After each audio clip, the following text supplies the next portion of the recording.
Alô, amigos e amigas, vocês estão sintonizados no programa Agenda Econômica, que hoje vai examinar os efeitos da medida provisória que coloca a desoneração na folha de pagamento, desoneração dos encargos sociais.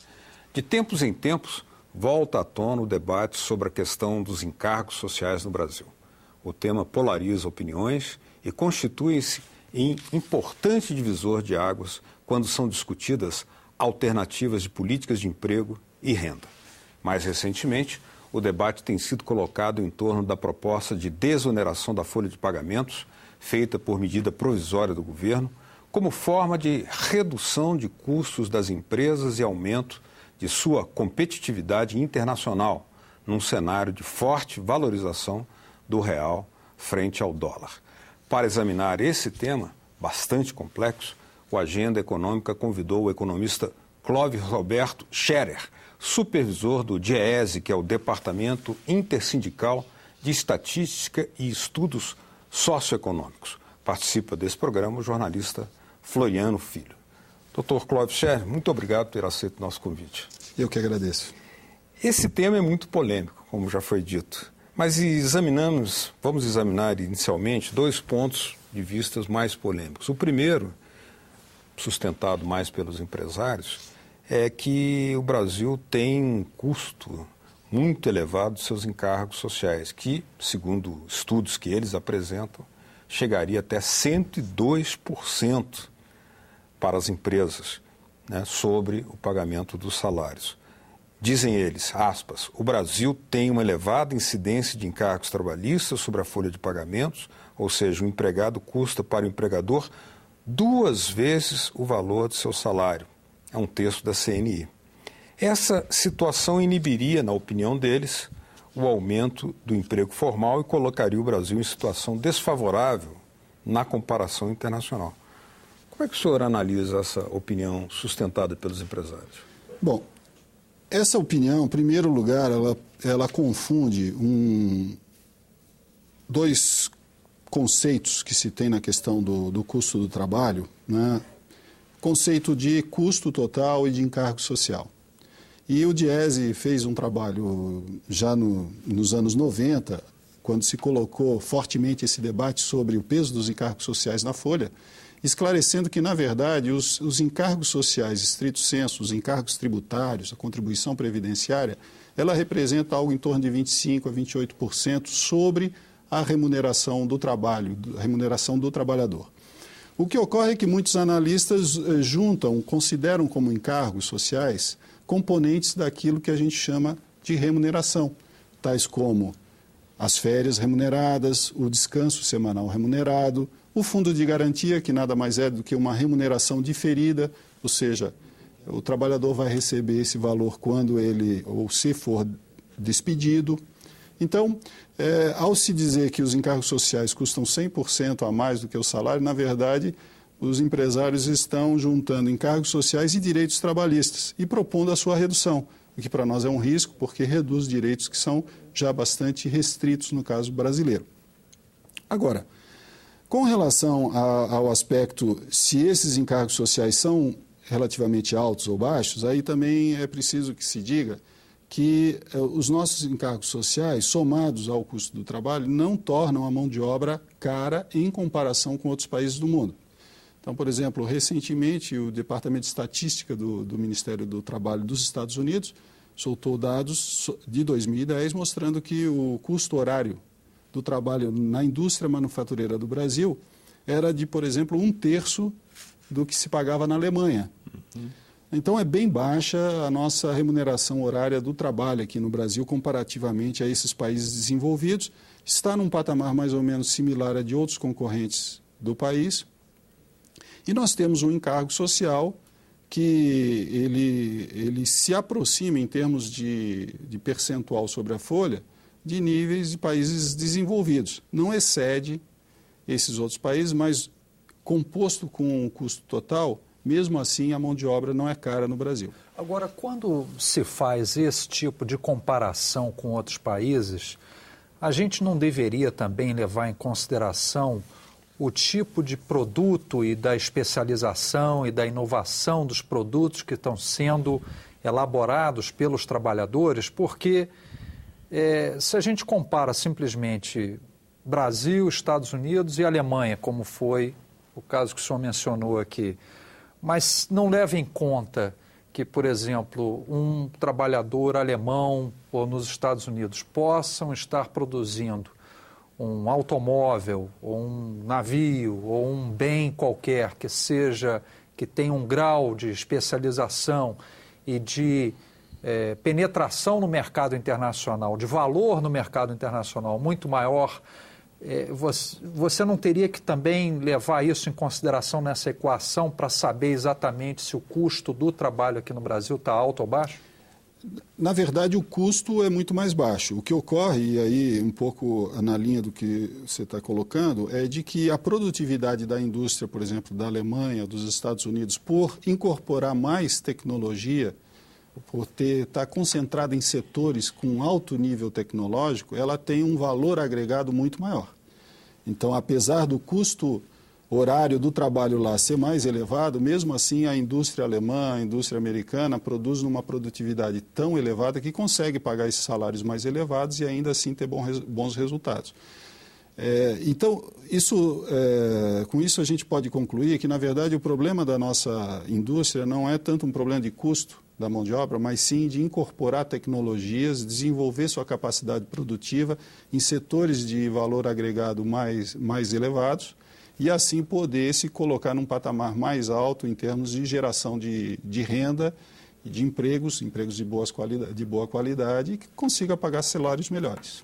Na primeira pergunta, a gente ouviu o argumento apresentado pelos empresários que consideram os encargos sociais no Brasil muito elevados, mas oferecendo a oportunidade de um outro argumento, outro lado, estão aqueles que consideram que os encargos sociais representam pouco mais de 1/4 da remuneração total recebida pelo trabalhador e que argumentam que uma grande parcela do que hoje se costuma chamar de encargo social, na verdade, é integrante da própria remuneração.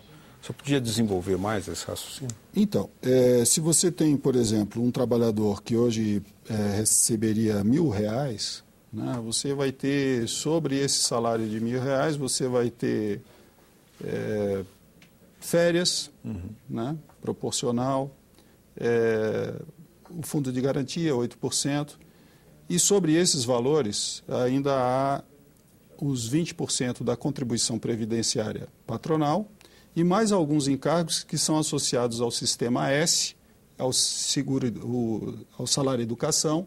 No total, portanto, sobre a folha de salários, o empresário normalmente paga 25% a 28% de encargos sociais. Tem o seguro acidentário do trabalho, também agrega um pouquinho, vai dar nessa faixa de 25% a 28%.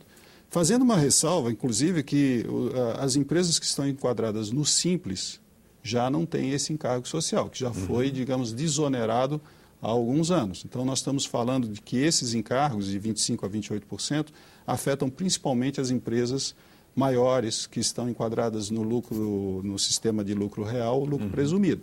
Quantas empresas comporiam esse universo das que estão no Simples hoje? Hoje, em torno de 25% da arrecadação previdenciária já vem do Super Simples. Então, isso já dá uma ideia de que há um contingente muito grande, eu não tenho preciso aqui o número de empresas, mas já é um contingente muito grande de empresas e de trabalhadores que estão a elas vinculados, que já se enquadram nessa situação do Super Simples, portanto, estão desonerados. É redução de encargos sociais. Foi uma significativa redução dos encargos sociais sobre uma parcela grande da economia e, inclusive, cabe dizer que parte dessas pequenas e microempresas, na verdade, elas fornecem bens e serviços para as grandes empresas. Então, essa desoneração acabou beneficiando também as empresas maiores que compram produtos desses empresários pequenos e micro, cadeia de valor, né? Formando um valor mais baixo através dessa rede de fornecedores da sua cadeia de valor.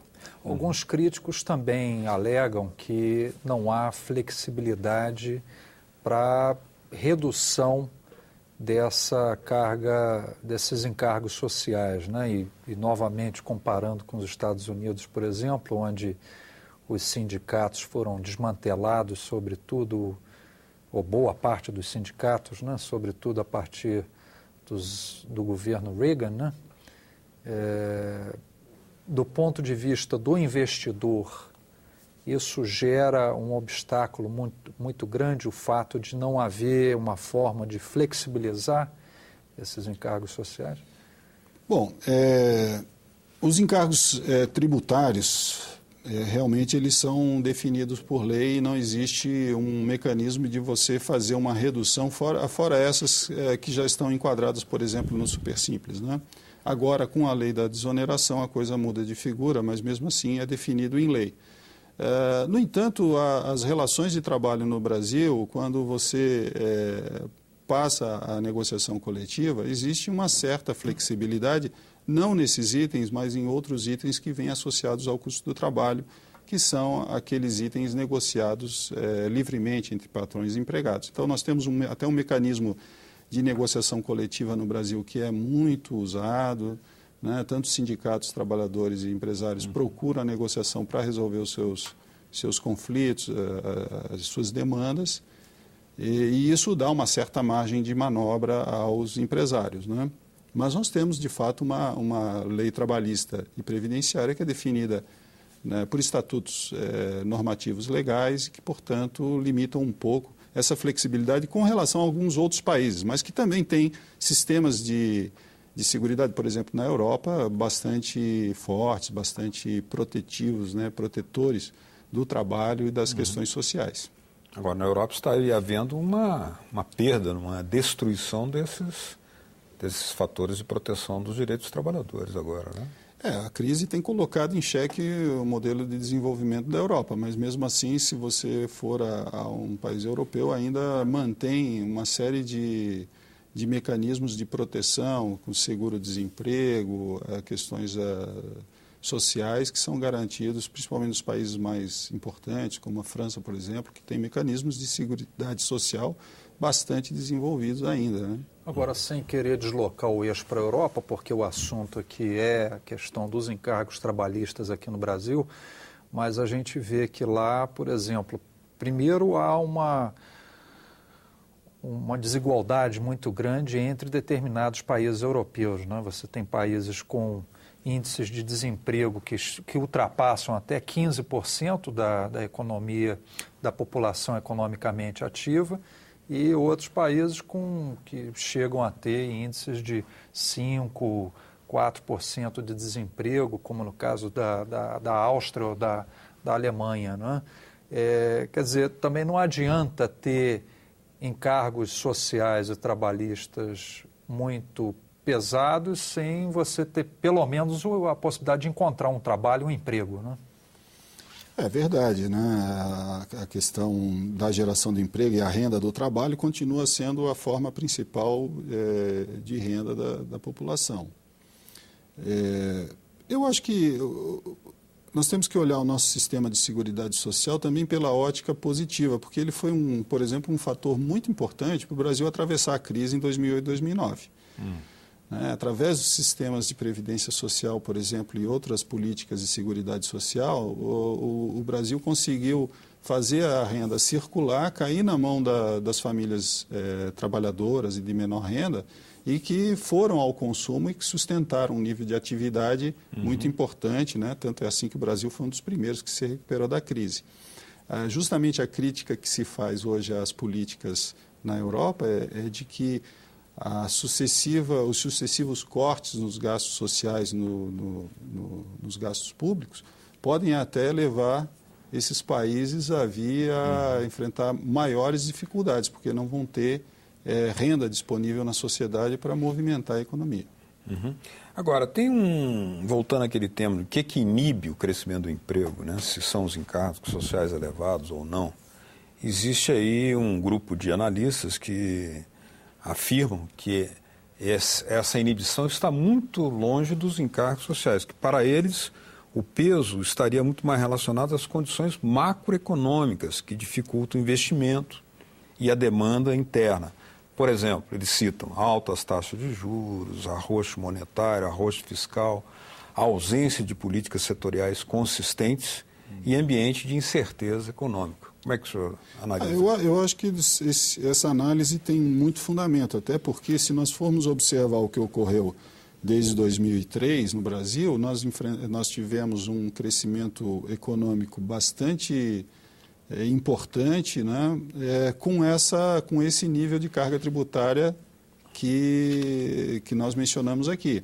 Ou seja, o peso da carga tributária e dos encargos sociais sobre a folha não foi um obstáculo a que o país tivesse gerado milhões de empregos aí nos últimos anos, mesmo nos anos de crise mais aguda internacional. Nós tivemos a geração de mais de 1 milhão de empregos no ano de 2009, que foi um ano em que as economias todas estavam em recessão e desempregando gente, mesmo com esse nível de encargos sociais.